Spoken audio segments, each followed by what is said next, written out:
ओम भगवते वासुदेवाय नमः। दोस्तों, आज हम पुत्रदा एकादशी की कथा के बारे में चर्चा करेंगे। तो दोस्तों, वीडियो शुरू करने से पहले आपसे एक छोटी सी विनती है कि यदि आप हमारे चैनल में नए हैं तो प्लीज़ इसे सब्सक्राइब कर लें, जिससे हमारी आने वाली वीडियो सबसे पहले आप तक पहुँचे। तो चलिए दोस्तों, कथा शुरू करते हैं। दोस्तों, द्वापर युग के आरंभ में महिष्मती नाम की एक नगरी थी, जिसमें महिजीत नाम का राजा राज करता था। लेकिन पुत्रहीन होने के कारण राजा को राज सुखदायक नहीं लगता था। उसका मानना था कि जिसके संतान न हो उसके लिए ये लोक और परलोक दोनों ही दुखदायक होते हैं। पुत्र सुख की प्राप्ति के लिए राजा ने अनेक उपाय किए, परंतु राजा को पुत्र की प्राप्ति नहीं हुई।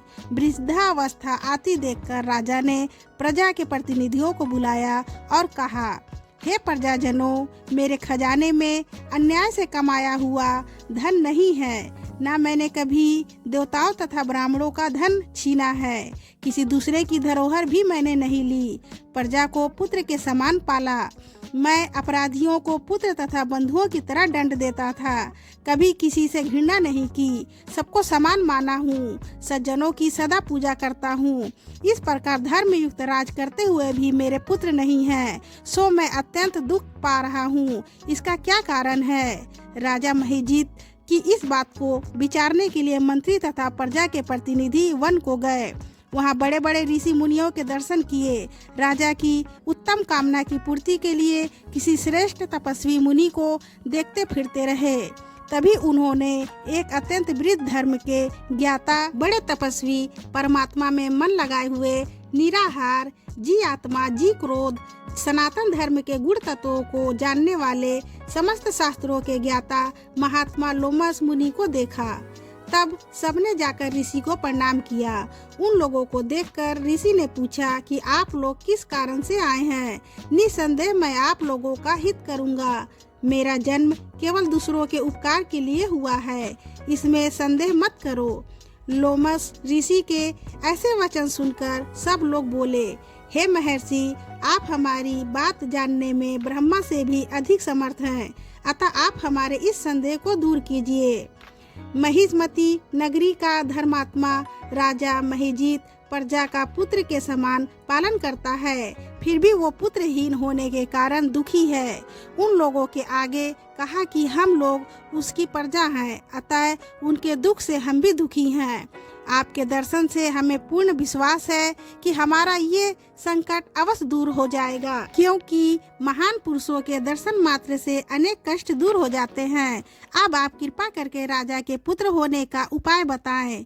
यह वार्ता सुनकर ऋषि ने थोड़ी देर के लिए नेत्र बंद किए और राजा के पूर्व जन्म का वृत्तांत जानकर कहने लगे कि यह राजा पूर्व जन्म में एक निर्धन वैश्य था।